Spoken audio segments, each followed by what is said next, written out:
મિત્રો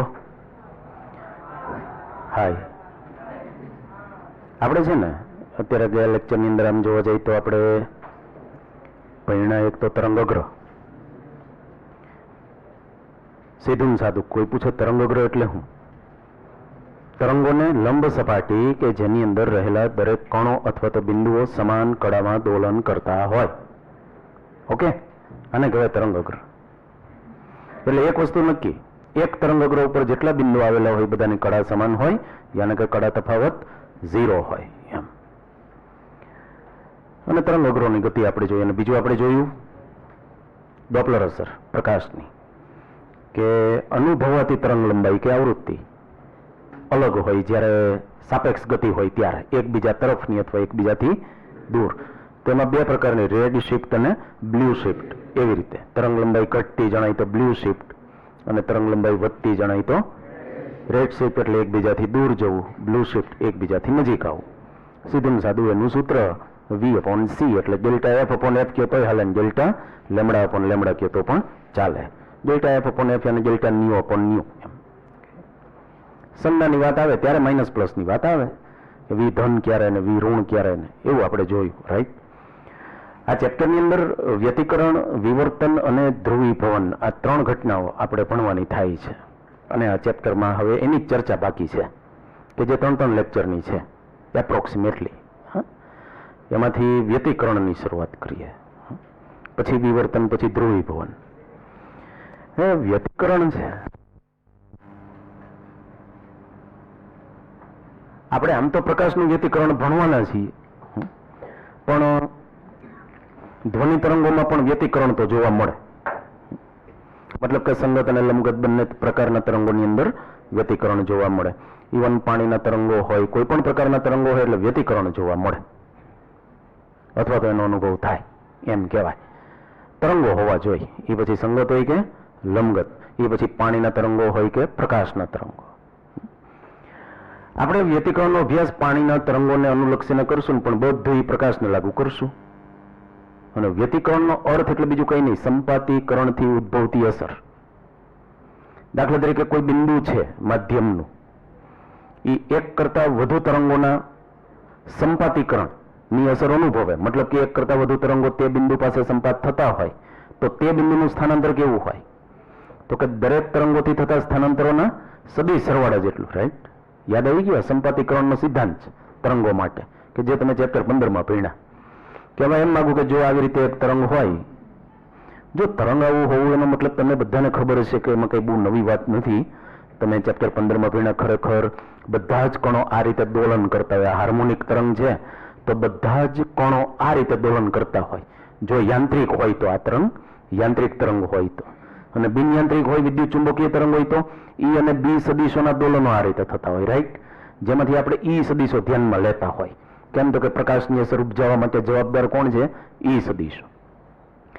પણ આવી રીતે દોરવામાં આવે એનો મતલબ શું? એનો મતલબ દરેક કણની સ્થિતિ અત્યારે એવી છે. દાખલા તરીકે મેં ફોટો પાડ્યો તો અહીંયા જે કણ હશે, હું અત્યારે યાંત્રિક તરંગની વાત કરું તો આ કણની સ્થિતિ અત્યારે મહત્તમની છે એમ કહેવાય. એક તરફનું મહત્તમ સ્થાનાંતર, જેને શૃંગની સ્થિતિ કહીએ. એવી રીતે આ કણ છે એની ગર્તની સ્થિતિ છે. આ કણ છે એ અત્યારે અહીંયા પહોંચેલો છે એમ કહેવાય. અને એ જ્યાં પહોંચ્યો હોય એને દોલનની સ્થિતિ કહેવાય. અને એ દોલનની સ્થિતિના અનુસાર એને કળા હોય. દાખલા તરીકે આની દોલનની સ્થિતિ અત્યારે આમ છે તો આ કણની કળા કેટલી અત્યારે? એમ. તો કે π/2. ખ્યાલ આવી ગયો? એ કળા છે એ ખૂણો દર્શાવે. યાદ આવી ગયું? આ તમને હું યાદ કરાવું છું. કોઈ કણ છે એ ઉપરથી આમ નીચે આવ્યું હોય તો π, પછી 3π/2, 2π, 3π/2, 4π, આવી રીતે 5π, એવી રીતે. ટૂંકમાં 2π, 3π એ બધી કળાઓ કહેવાય. કળાઓ એટલે બીજું કઈ નહીં, દોલનની સ્થિતિ. તમે આમ અહીંયાથી શરૂ કરો, ઉપર જાઓ π/2, પાછો π, પછી અહીંયા 3π/2, વળી પાછું અહીંયા શું આવે 2π, પછી પાછું જે આવતું હોય 5π/2, પાછું 4π વગેરે, 3π પછી પાછું. એટલે આ યાદ આવી ગયું? એ દોલનની સ્થિતિ દર્શાવે, કે જે ખૂણાના સ્વરૂપમાં આપણે દર્શાવતા હોઈએ, જેને આપણે કળા કહી. હવે બીજું તરંગ આપણે દાખલા તરીકે અત્યારે આ બીજું તરંગ પણ આમ છે અને એ આ બિંદુ પાસે બંને સંપાતીકરણ અનુભવે છે એમ કહેવાય. એટલે આ બિંદુ કે આ કોણ છે અત્યારે આ બે તરંગોની અસર હેઠળ કહેવાય. બે હોય કે બે કરતા વધારે, આપણે બે ની વાત કરીએ. આપણે વ્યતિકરણ સમજશું એ બે તરંગોથી થતું વ્યતિકરણ આપણે સમજશું. પણ વ્યતિકરણ એટલે સંપાતીકરણની જ અસર, બીજું કઈ નહીં. તો આ બંનેના કારણે હવે તે બિંદુનું સ્થાનાંતર કેવું? તો કે પ્રથમના કારણે થતું સ્થાનાંતર પ્લસ બીજાના કારણે થતું સ્થાનાંતર, પણ એ સરવાળો કેવો? સદિશ સરવાળો. દાખલા તરીકે પ્રથમના કારણે તે બિંદુ ઉપર તરફ 2 સેન્ટીમીટરનું સ્થાનાંતર અનુભવતું હોય અને બીજાના કારણે 3 સેન્ટીમીટર નીચે તરફનું સ્થાનાંતર અનુભવતું હોય, તો આ બંનેના કારણે પરિણામી સ્થાનાંતર 1 સેન્ટીમીટર નીચે તરફ એમ બોલાય. એમાં 2 + 3 ન કરવાના હોય. આપણે કર્યું હું 2 - 3 એવું કર્યું એટલે -1 મળ્યું નીચે તરફ. આ તમને સંપાતીકરણનો સિદ્ધાંત યાદ કરાયો, કારણ કે અહીંયા આપણે બે તરંગોના સંપાતીકરણથી જુદા જુદા બિંદુએ કેવી અસર ઉદ્ભવે, ત્યાં તેજસ્વીતા કેવી હોય, તીવ્રતા કેવી હોય, તેજસ્વી તીવ્રતા મહત્તમ હોય કે 0 હોય કે એવી આપણે અસરો ભણવા જઈ રહ્યા છીએ. કારણ કે તીવ્રતા છે ને કંપ વિસ્તારના વર્ગના સમપ્રમાણમાં હોય. તીવ્રતા એટલે કે ઉર્જા જ, આમ તો ઉર્જાનું સ્વરૂપ જ છે ને, વોટ/મીટર², એનો એકમ છે. ચલન કંપ વિસ્તાર નો વર્ગ, એટલે આપણે કંપ વિસ્તાર એટલે જે ત્યાં કણ દોલન કરે છે એનો જે પરિણામી કંપ વિસ્તાર મળે એના વર્ગના સંચલનમાં હોય આ તીવ્રતા. પ્રથમ તરંગ લ્યો તો આની તીવ્રતા આના કંપ વિસ્તાર ના વર્ગના સમપ્રમાણમાં, આની તીવ્રતા આના કંપ વિસ્તાર ના વર્ગના સમપ્રમાણમાં. અને એ જે આપણે અભ્યાસ કરશું પછી કેવા પ્રકારનો હશે. અમુક જગ્યાએ છે ને સહાયક વ્યતિકરણ રચાશે કે જ્યાં તીવ્રતા મહત્તમ હશે, એટલે એવા બિંદુઓ હશે કે જ્યાં તીવ્રતા મહત્તમ હશે, એવા બિંદુઓ હશે કે જ્યાં તીવ્રતા 0 હશે, તો ત્યાં વિનાશક વ્યતિકરણ રચાય એમ કહેવાય.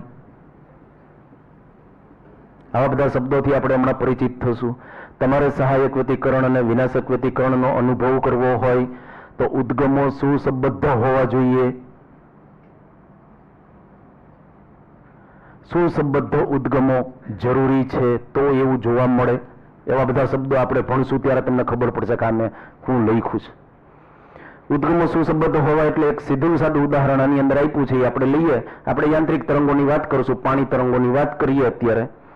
પહેલા 10.4 તરંગોનો સુસંબદ્ધ અને અસુસંબદ્ધ સરવાળો, એનો મતલબ શું આમાં ભણવાનું, એના કારણે વ્યતિકરણ કેવું રચાય એ પણ જોવાનું.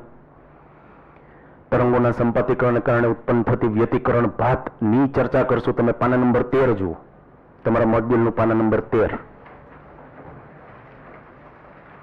એટલે તમને આ દાળ ભાતના અર્થ ખબર પડે. પાના નંબર 13 ઉપર જે આકૃતિઓ આપી છે ને બંને જોઈ, એ વ્યતિકરણ ભાત છે. આ વ્યતિકરણ ભાતનું તમારે અવલોકન કરવાનું ને. આ પ્રકાશની વ્યતિકરણ ભાત છે કે જ્યાં તીવ્રતા અમુક જગ્યાએ મહત્તમ છે, અમુક જગ્યાએ 0 છે. જ્યાં મહત્તમ છે ત્યાં જે પટ્ટાઓ દેખાય છે એ સફેદ પટ્ટાઓ છે, અને બ્લેક પટ્ટાઓ છે એ શું દર્શાવે છે? એ દર્શાવે છે તીવ્રતા 0, ત્યાં અંધારું છે, વળી પાછું પ્રકાશ, પાછું અંધારું, પાછો પ્રકાશ. એવા પ્રકાશિત અને અપ્રકાશિત પટ્ટાઓ દેખાય છે તમને. એ જે પ્રકાશિત અને અપ્રકાશિત પટ્ટાઓ જે પડદા ઉપર દેખાય ને એને વ્યતિકરણ ભાત કહેવાય. હવે પાછું મોડ્યુલ બંધ કરી દઉં. એનો આપણે અભ્યાસ કરશું. પ્રકાશિત પટ્ટો એટલે તીવ્રતા મહત્તમ, ત્યાં સહાયક વ્યતિકરણ થયું કહેવાય. અપ્રકાશિત પટ્ટો એટલે તીવ્રતા 0, ત્યાં વિનાશક વ્યતિકરણ રચાયું કહેવાય. એમ સંપાતીકરણના સિદ્ધાંત ની જ આ બધી અસરો છે કે જે તમે યાદ કરી લ્યો. એના પછીની સ્લાઇડમાં આપ્યો છે એ સિદ્ધાંત કે માધ્યમના કોઈ ચોક્કસ બિંદુ આગળ સંખ્યાબંધ તરંગોના સંપાતીકરણને કારણે પરિણામી સ્થાનાંતર એ દરેક તરંગ દ્વારા થતા સ્થાનાંતરના સદિશ સરવાળા જેટલું હોય છે. એમાંથી આપણે સંખ્યાબંધ તરંગો નથી લેવા, આપણે 2 જ લઈશું. અને આપણે સુસંબદ્ધ ઉદ્ગમો મેળવવા માટે કેવી વ્યવસ્થા કરી એ એના પછીની સ્લાઇડમાં આપ્યું. એક પાણી ભરેલું છીછરું પાત્ર છે, પાણી ભરેલું છે. 2 સોય લીધી અને 2 સોયને નિયમિત રીતે ઉપર નીચે તરફ દોલનો કરાવ્યા. આમ ખ્યાલ આવ્યો? એટલે આ ટીપ જે છે સોયની અણી, એ જ્યારે પાણીને સ્પર્શ કરે ત્યારે એમાંથી તરંગો ઉદ્ભવે. આ રીતે દોલનો થાય છે. અને આ રીતે જો દોલનો તમે કરાવો છો એનો મતલબ કે આ બંનેની આવૃત્તિ સરખી છે દોલનોની, એ ખબર પડી. આવર્તકાળ સરખો. જેટલા સમયમાં આ એક દોલન પૂરું કરે અવળું આ, એટલા જ સમયમાં આ પણ એક દોલન પૂરું કરે. એટલે આવર્તકાળ સરખો, એનો મતલબ આવૃત્તિ પણ કેવી? સરખી. એનો મતલબ જેટલા સમયમાં આ લાલ પેન છે અહીંયાથી અહીંયા ઉપર આવી જાય એટલા જ સમયમાં આ પણ ઉપર જાય. આમ સ્લો મોશન. એવી રીતે આપણે આને દોલનો કરાવીએ છીએ. કહેવાનો મતલબ એ કે આની જેટલી કળા હોય દોલનની એટલી જ દોલનની કળા આની છે. આની કળા પાઈ હોય ત્યારે જ આની કળા પણ કેટલી હોય? પાઈ હોય. આની π/2 હોય ત્યારે જ આની π/2 હોય. એવી રીતે ખ્યાલ આવ્યો? એ રીતે આ બે દોલન કરતા હોય તો આ બેને સુસંબદ્ધ ઉદ્ગમો કહેવાય. આપણે એવી રીતે દોલનો કરાવવાના છે. મહત્વ કોનું છે ખબર છે? કળા તફાવત અચળ રહેવો જોઈએ. દાખલા તરીકે અત્યારે બંનેની કળા સરખી છે, સમય સાથે બદલાતી નથી. એનો મતલબ કળા તફાવત અચળ છે. આની π/2 હોય ત્યારે આની પણ π/2, આની પાઈ ત્યારે આની પણ પાઈ. એટલે દરેક વખતેનો તફાવત કેવો થશે? શૂન્ય. એ શૂન્ય અચળ છે. એ કળા તફાવત અચળ હોવો જરૂરી. કળા તફાવત અચળ રહેવો એનો મતલબ તમે સુસંબદ્ધ ઉદ્ગમો લીધા. જો બેમાંથી એકની સ્પીડ નોખી હોય તો આ ધીમે ધીમે દોલન કરે, આ ફટફટ ફટફટ ફટફટ દોલન કરે દરજીની હોયની જેમ, તો દરેક ક્ષણે તમે જોયું કળા તફાવત બદલાતો જાય. કારણ કે કળાઓ હવે બંનેની સરખી દરેક સમયે રહેતી નથી. અને એમાં જો પ્રકાશના તરંગ હોય તો 1 સેકન્ડમાં 1014 વખત આવું થાય. કારણ કે એની આવૃત્તિ આશરે 1014 હર્ટ્ઝ આપણે લઈએ ને પ્રકાશની આવૃત્તિ, તો આ દોલન કેટલા કરે 1 સેકન્ડમાં? કેટલા દોલન થાય? ઈ સદીશના 1014. એનો મતલબ કળામાં એટલી બધી વખત તફાવત આવે. તો એવા ઉદ્ગમને શું કહેવાય? અસુસંબદ્ધ ઉદ્ગમ. તો સુસંબદ્ધ ઉદ્ગમ માટે જરૂરી શું? કળા તફાવત અચળ. જો હું કળા તફાવતને ફાઈ એવી સંજ્ઞા આપું તો હું એમ કહેવા માંગુ છું કે આ અચળ હોવો જોઈએ. અને એના માટે જરૂરી શું? વી સમાન. એટલે કે આવૃત્તિ બંને ઉદ્ગમોની સરખી હોવી જોઈએ તો જ એવું થાય, બાકી ન થાય. એટલે આ બે શરતો છે એ સુસંબદ્ધ ઉદ્ગમોની છે. અને તો જ તમને એ પાણીની જે સપાટી છે આખી કે જેમાં આ બે સોય આ રીતે દોલનો કરે છે, એ સપાટી ઉપર તમને એવા બિંદુઓ પણ મળે કે જ્યાં તીવ્રતા મહત્તમ હોય અને એવા બિંદુઓ પણ મળે કે જ્યાં તીવ્રતા 0 હોય. આપણે આના કારણે જે તીવ્રતા હોય એટલી જ આના કારણે લઈશું. કહેવા એમ માંગુ છું કે પ્રથમ તરંગથી ઉદ્ભવતી તીવ્રતાને જો હું I1 કહું અને બીજા તરંગવાળીને તીવ્રતાને હું I2 કહું તો આપણે આમ લેવાનું થાય છે આની સમજણ માટે. અને આપણે I0 એવી એક વ્યાપક સંજ્ઞા આપી દઈએ.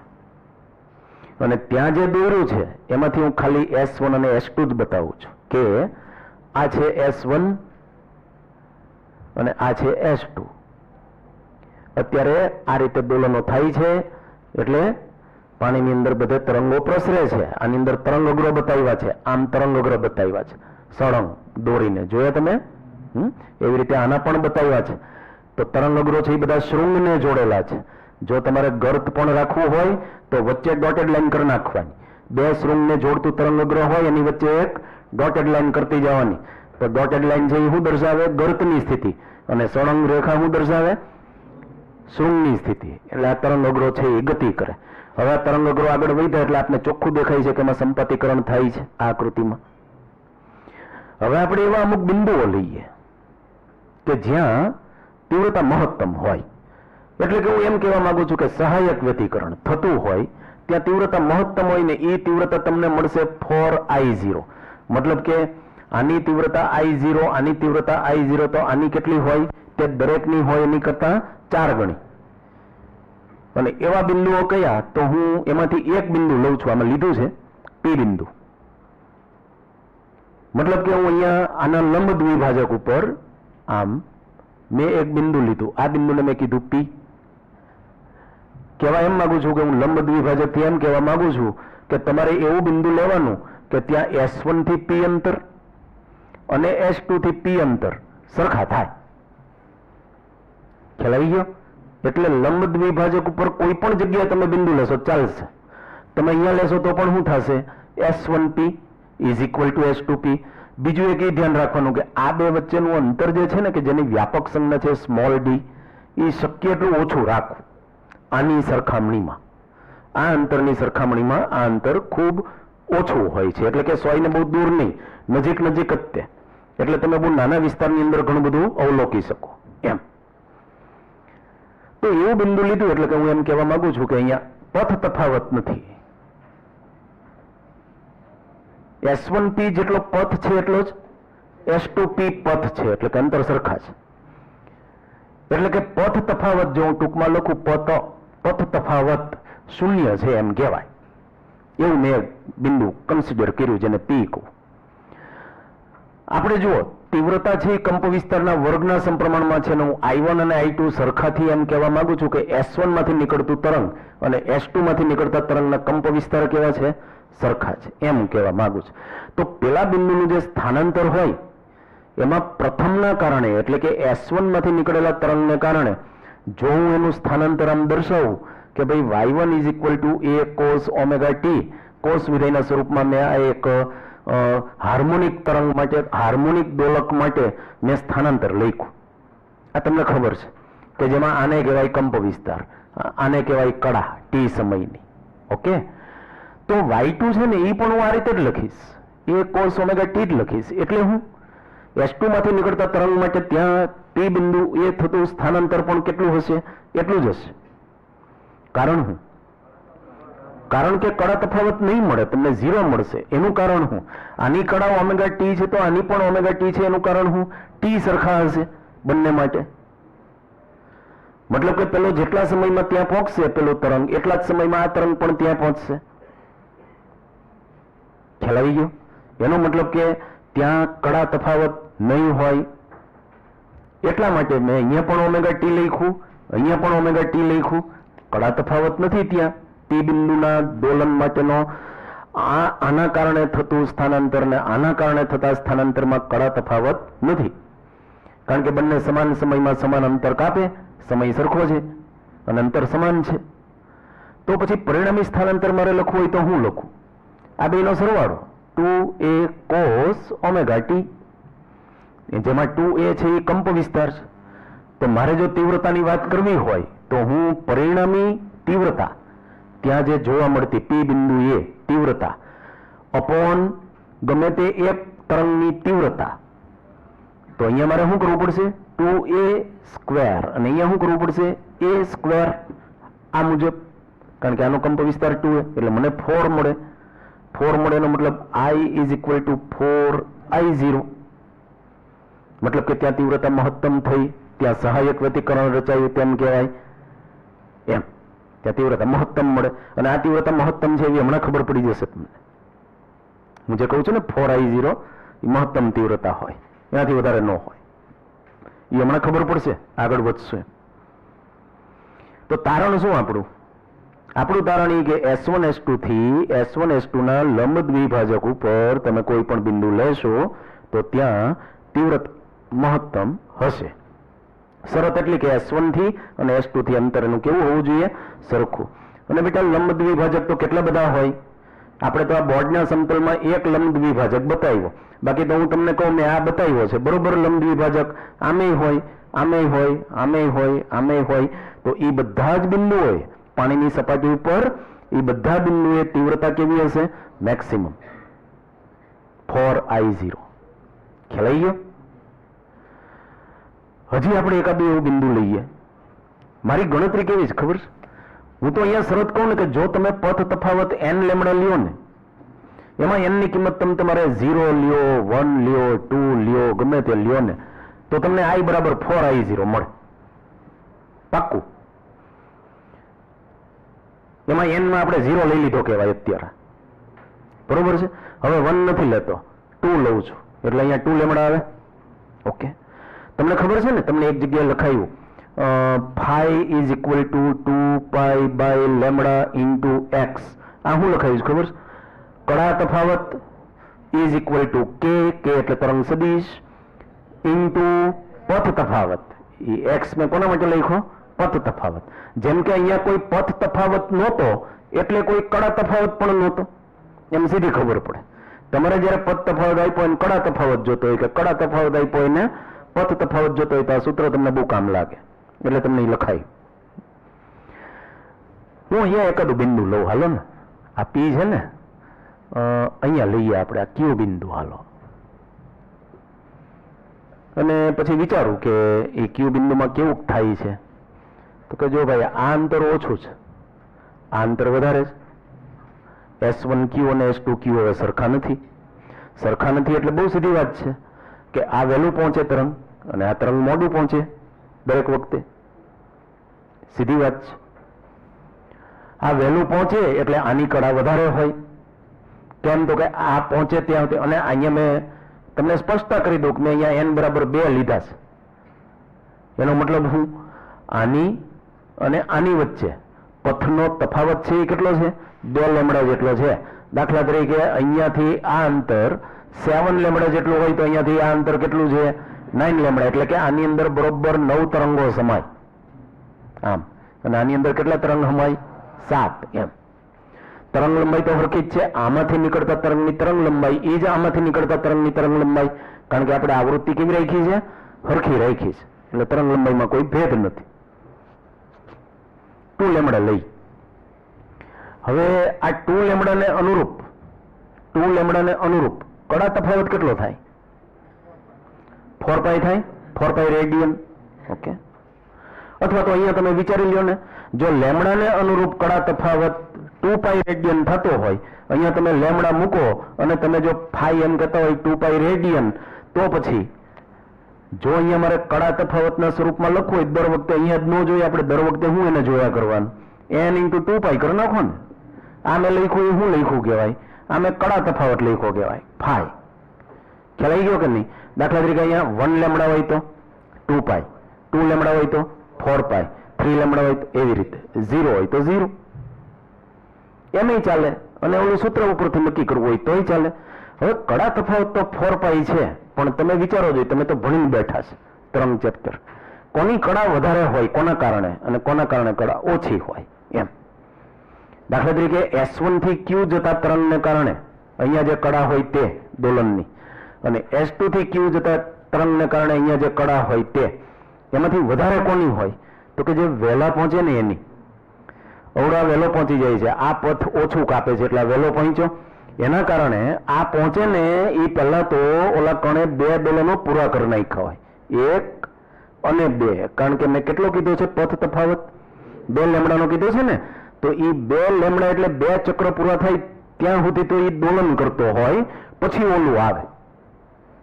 ખબર પડી? એટલે કડામાં આગળ કોણ હોય એમ. તો કે જો હું S1 થી Q નીકળતા તરંગ માટેની વાત કરું ને, તો એના કારણે પેલાની કડા છે એ કેટલી આગળ હોય? 4 પાઈ રેડિયન જેટલી આગળ હોય. કહેવાનો મતલબ કે જો આ વખતે હું Y1 આમ લખતો હોય તો મારે Y2 આમ લખવા પડે. Y1 એટલે આના કારણે ઓલાનું સ્થાનાંતર, અને Y2 એટલે આના કારણે ઓલાનું સ્થાનાંતર. તો એ 4 પાઈ જેટલું કડામાં પાછળ હોય એમ કહેવાય નું સ્થાનાંતર આના કારણે. ખ્યાલ આવી ગયો? અને જો હું આને એમ કહું, આને આમાંથી નીકળતા તરંગ માટે હું સ્થાનાંતર લખું Y1 a cos omega t, તો ઓલાના કારણે મારે શું લખવું પડે? a cos omega t plus 4 પાઈ એમ લખવું પડે S1 ના કારણે.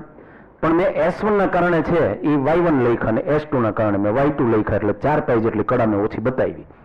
પણ મિત્રો આ છે ને એ દેખાય છે કડા તફાવત છે, પણ ખરેખર છે નહીં. આમ જ છે. તમને એવું લાગે કે 4 પાઈ નો કડા તફાવત છે, પણ એનાથી કઈ ફેર નહીં પડે. આ સ્થિતિ અને આ સ્થિતિ હરખી જ છે. ત્યાં તમને એક સૂત્ર લખાયું હતું, cos A plus or minus B is equal two cos A cos B minus or plus, એટલે કે અહીંયા પ્લસ હોય તો અહીંયા માઇનસ લેવાના, અહીંયા માઇનસ હોય તો અહીંયા પ્લસ લેવાના, sin A sin B. હવે આ મુજબ આપણે આનું આ જોઈએ. આ જે છે ને એ આ જ છે. તમે જુઓ, cos A એટલે cos omega t, cos B એટલે cos 4 પાઈ, cos 4 પાઈ ની કિંમત 1, એટલે આ આખે આખું તો cos omega t જ છે. હવે આ બાજુ અહીંયા માઇનસ કે પ્લસ હોય નથી, હું ફેર પડશે, હાલો પ્લસ કરીએ. sin omega t અને sin 4 પાઈ, તો sin 4 પાઈ ની કિંમત કેટલી? 0, એટલે એ પદ તો આવશે જ નહીં. મતલબ કે આ આખે આખું છે એ તો cos omega t જ છે. વળી પછી વાત શું થઈ કડાનો તફાવત 0. ખ્યાલ આવી ગયો? જેવું અહીંયા હતું એવું જ ત્યાં. એનો મતલબ કે અહીંયાથી પછી મારે વાય લખવું તો વાય તો આમ જ લખવાનું, અને એનો મતલબ કે એ તો આમ જ થયું અને એ તો આમ જ થયું.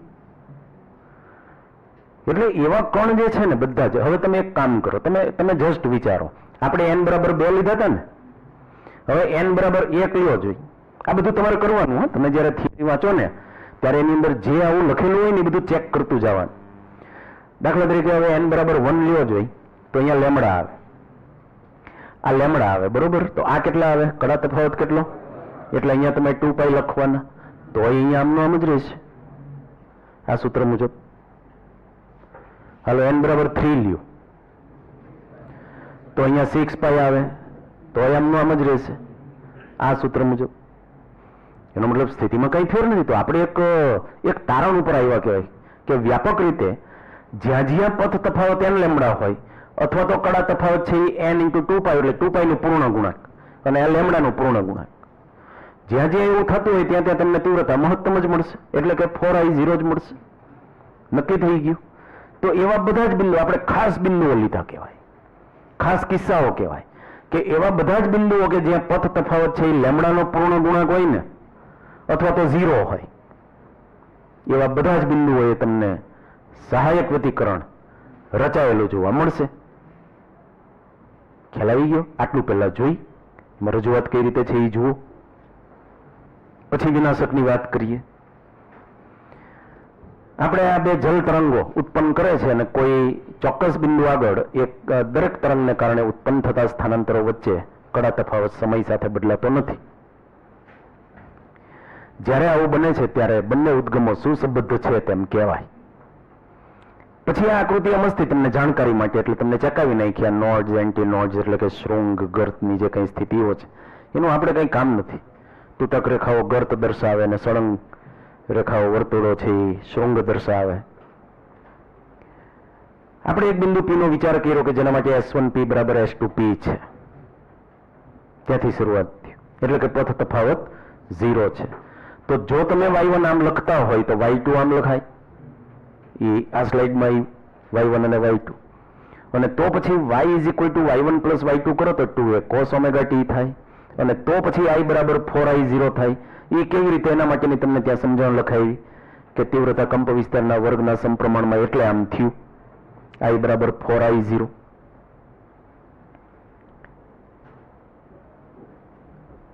પછી ચોખવટ કરી ભાઈ S1 S2 ના લંબ દ્વિભાજક પરના કોઈ પણ બિંદુ આગળ આવું થશે. મતલબ કે આ બધા જ બિંદુ આગળ જો હું એમ કહેતો હોય કે આ પાણીના તરંગો છે અને આ S1 છે ને આ S2 છે ને, તો આ બધા જ બિંદુ આગળ શું થશે? તીવ્રતા કેવી થવાની? આ સમતલમાં. ખ્યાલ આવી ગયો? બાકી તો આમ તમે સમતલ બદલો તો આમે થાય ને, બધા એ બધા જ એવા બિંદુઓ આમ. ખબર પડી? એટલે બધા બિંદુઓનો સમાવેશ ના થાય. જ્યાં S1P બરાબર S2P થતું હોય ત્યાં જ એમ. તો એને કહેવાય સહાયક વ્યતિકરણ. ત્યાં સ્પષ્ટતા કરી કે આ સહાયક વ્યતિકરણ તરીકે આપણે આને ઓળખશું. પછી પાછું એક ઉદાહરણ આપ્યું આપણે જે લીધું 2 લેમડા વાળું. એમાં આવી રીતે આકૃતિ દોરી. તો આકૃતિમાં તમારે ખાલી તરંગો નહીં બતાવવાના, નહીં તો તરંગો જો બતાવો તો તમારે માપ લઈને બતાવવા પડશે કે એક્ઝેક્ટ 7 અને પેલામાં એક્ઝેક્ટ 9, તો 7 લેમડા 9 લેમડા, એટલે તરંગો નહીં દોરવાના. એ સિવાયનું બધું કરવા. ખાલી બાજુમાં એક બતાવી દેવાનું તરંગ કે અમે અહીંયા S1Q બરાબર 7 લેમડાથી એમ કહેવા માંગીએ છીએ કે આની અંદર આવા હાથ હમાય એમ. એ તમારે હમણ દેવાના એમ. ખ્યાલ આવ્યો? આપણે એમ સામેથી કહેવાનું કે હવે તમે લઈ લ્યો તમારી રીતે. બાકી આવું ડ્રોઈંગ કરવામાં ટાઈમ બગાડવાનો નહીં. તરંગો નહીં દોરવાના, બાકી બધું દોરાય.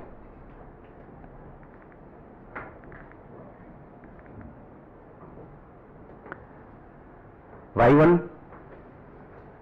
આ રીતે, Y2 આ રીતે, અને એ બે હરખા જ છે આ બે. ત્યાં તમને પાછું આ સૂત્ર લખાયું. અને કડા તફાવત 2 લેમડા જેટલો હોય તો 4π કડા તફાવત એવું કંઈ ગોખાય નહીં.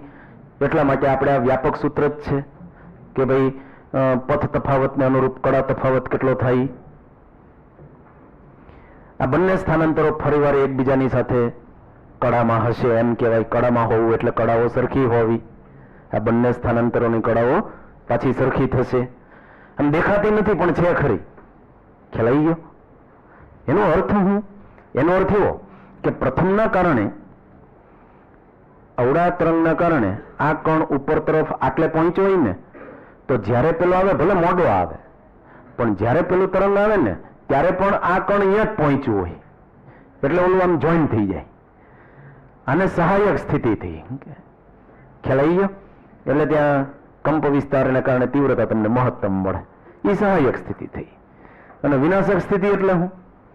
આના કારણે બરોબર આ વચ્ચેથી ઉપર જતો હતો અને બીજાના કારણે એ બરોબર એવી રીતે સંપાદીકરણ થયું કે આ, ખ્યાલ આવ્યો? એટલે એ ભટકામણ જે થાય છે ને, ભટકામણ કે જેને આપણે સંપાદીકરણ કહીએ, એ એટલે વિનાશક કહેવાય. ખબર પડી? આ કણનું દોલન એકના કારણે આમ હોય, બીજાના કારણે આમ હોય તો એ વિનાશક. તીવ્રતા થઈ ગઈ 0, સુરસુર્યું થઈ ગયું, દોઢે સડી ગયું. ઘણા બધા એના શબ્દો છે. એટલે તમને આમ ઇમેજિનેશન થાય. આમ કોણ છે એ દોલન કરતો હોય ત્યારે શું થતું હોય. એટલે ભલે ઓલો મોડો આવ્યો, મેં વચ્ચે એક શબ્દ વાપર્યો ખ્યાલ, ભલે ઓલો મોડો આવ્યો પણ આવ્યો ત્યારે જોડાઈ ગયો એની હારે, એમ. એ સહાયક સ્થિતિ કહેવાય. પછી ચોખવટ કરી કે ભાઈ આપણે S1 અને S2 વચ્ચેનું અંતર ઓછું રાખવાનું છે. ભલે ને S1Q અને S2Q સમાન ન હોય, પણ દરેક ઉદ્ગમ દ્વારા ઉત્પન્ન સ્થાનાંતરનો કંપ વિસ્તાર લગભગ સમાન. આપણે પહેલાના કારણે અહીંના સ્થાનાંતરનો કંપ વિસ્તાર જેટલો લ્યો એટલો જ બીજાના કારણે ત્યાંના સ્થાનાંતરનો કંપ વિસ્તાર લીધો. મતલબ કે આ બિંદુ પાસે આના કારણે જે તીવ્રતા હોય એ જ તીવ્રતા આના કારણે લીધી. એનો મતલબ આપણે I1 બરાબર I2 કરી શક્યા. કેમ? તો કે અંતર થોડું દૂર હતું એટલે એવું થઈ શકે એમ. હવે કોની વાત કરવાની આપણે થાય?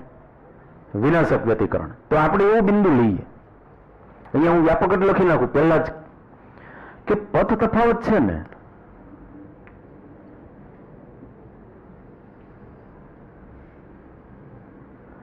એ અડધો લેમડા થાય. કે જ્યાં શરૂઆત જે તમે n ની કરો ને એ 1 થી કરો. આમાં શૂન્ય ન આવે, કારણ કે આ n છે ને એ ક્રમ પણ દર્શાવે વ્યતિકરણનો. દાખલા તરીકે તમે n બરાબર 0 લો ને, એનો મતલબ શૂન્ય ક્રમનું સહાયક વ્યતિકરણ. ત્યાં સહાયક જ હોય. દાખલા તરીકે આ P બિંદુ છે, તો P બિંદુ પાસે મેં n બરાબર 0 લીધા હતા. એનો મતલબ શું? શૂન્ય ક્રમનું વ્યતિકરણ. પણ ત્યાં કેવું હોય? ત્યાં સહાયક જ હોય. પછી આ પ્રથમ ક્રમનું સહાયક, આ બીજા ક્રમનું સહાયક, એમ. તો આ બેની વચ્ચે જે મળે ને એ વિનાશક હોય. આ પ્રથમ ક્રમનું વિનાશક બિલકુલ મધ્યમાં, આ બીજા ક્રમનું વિનાશક, એમ. આ ત્રીજા ક્રમનું વિનાશક. ખબર પડી? અને જેવી રીતે તમે ઉપર તરફ બિંદુઓ લ્યો છો ને, એવી જ રીતે નીચે તરફ તમે લઈ શકો. જરૂરી નથી કે ઉપર તરફ જ લેવા. ફોર એક્ઝામ્પલ, આ Q બિંદુ આપણે અહીંયા પણ લઈ શક્યા હોત. અહીંયા લ્યો તો શું થાય? બીજું કઈ ન થાય. આ S1Q છે એ મોટા થાય અને S2Q છે એ નાના થાય, પણ 2 લેમડા જેટલો જ પથ તફાવત. પથ તફાવત તો 2 લેમડા જેટલો જ. અને તમે માઇનસ કયો કે પ્લસ કયો, આપણે તો તફાવત લેવાનો છે. એટલે કે માઇનસ હોય તો આપણે મૂલ્ય તો કેવું લેવાનું છે? ધન મૂલ્ય લેવાનું છે. આપણે ધન તફાવત જ લેવાનું છે. ખબર પડી? એટલે જેવું ઉપર એવું નીચે. દાખલા તરીકે હું એમ કહું કે આ પ્રથમ ક્રમનું સહાયક વ્યતિકરણ, તો આ દ્વિતીય ક્રમનું સહાયક વ્યતિકરણ પણ નીચે તરફ અથવા તો બીજી તરફ, એમ કહેવાય. પેલું એક તરફ તો આ બીજી તરફ. તો હવે મારે જે વચ્ચેના બિંદુઓ છે ને, દાખલા તરીકે આ Q હતું તો આપણે 2 લેમડા જેટલો પથ તફાવત લીધો હતો, રાઈટ? એ તમે ઉપર તરફ લ્યો, નીચે તરફ લ્યો. એવી રીતે જો હું અહીંયા ક્યાંક લીધું હોત ને બિંદુ, આ Q બિંદુ, તો લેમડા જેટલો પથ તફાવત મળે મને, એટલે કે 1 લેમડા. તો ત્યાંય તે તીવ્રતા મહત્તમ થાય, એમ. તો ઈ બેની વચ્ચેનું હું લઉં છું, એટલે 0.5 લેમડા પથ તફાવત. હવે હું કેટલો લઉં? 0.5. મને ક્યારે મળે ખબર? જો અહીંયા n બરાબર 1 મૂકું તો. આમાં હવે 0 શું કામ નહીં લેવાનું એ ખબર પડી ગઈ. કારણ કે શૂન્ય ક્રમ છે એ ઓલરેડી એનો સિક્કો લાગી જ ગયો છે, સહાયકનો સિક્કો લાગી ગયો છે. એટલે અહીંયા 1 લઈએ તો અહીંયા શું આવે 0.5 લેમ્બડા. ઓકે, 2 લઈએ તો 1.5 લેમ્બડા, 3 લઈએ તો 2.5 લેમ્બડા. આપણે 3 લઈએ, હાલો પછી બીજા બધાની વાત કરીએ. આપણે એવો બિંદુ લઈએ, દાખલા તરીકે આ n બરાબર 1 લઉં તો અહીંયા વિનાશક વ્યતિકરણ, n બરાબર 2 લઉં તો અહીંયા 1.5 લેમ્બડા, n બરાબર 3 લીધા મેં, ધારો કે એ બિંદુ R છે, મતલબ કે એ બિંદુ ક્યાં આવ્યું, આ Q ની ઉપરનું અવળું આ બિંદુ મેં લીધું, ખબર પડી. આ 2 લેમ્બડા છે તો અહીંયા કેટલો હશે 2. આ ખાસ બિંદુઓ લઈ રહ્યો છું, ખાસ કિસ્સાઓ લઈ રહ્યો છું કે જ્યાં કાં તો આખો લેમ્બડા હોય કાં તો અડધ્યો લેમ્બડા હોય, એવા જ બિંદુઓ હું લઈ રહ્યો છું. હજી વચ્ચેના બિંદુઓનો વારો પછી લઈએ આપણે. એટલે એમ સમજો ને કે મેં R બિંદુ લીધું, R બિંદુ લીધું એટલે આ S1 થી R અંતર એ વધારે છે અને S2 થી R અંતર ઓછું છે. તો કડામાં કોણ વધારે છે, S1 વાળું, S1 ના કારણે કે S2 ના કારણે? S1 ના કારણે વધારે, જેનું અંતર ઓછું એના કારણે કડા ત્યાં વધારે હોય. આપણે હમણાં ઉપર દાખલા તરીકે આ અંતર ઓછું છે તો આના કારણે આ બિંદુની કડા વધારે હોય. ઉપર આપણે જોયું હતું ને, આ અંતર ઓછું હતું તો એની કડા વધારે હતી, આ અંતર વધારે હતું તો એની કડા ઓછી હતી, 4π જેટલી. યાદ આવ્યું? તો આ અંતર વધારે છે તો આની કડા વધારે હોય, આ અંતર ઓછું છે તો એના કારણે કડા વધારે હોય, આ અંતર વધારે છે તો એના કારણે કડા ઓછી હોય. હવે તમારે એને જેમ લખવું હોય એમ લખાય.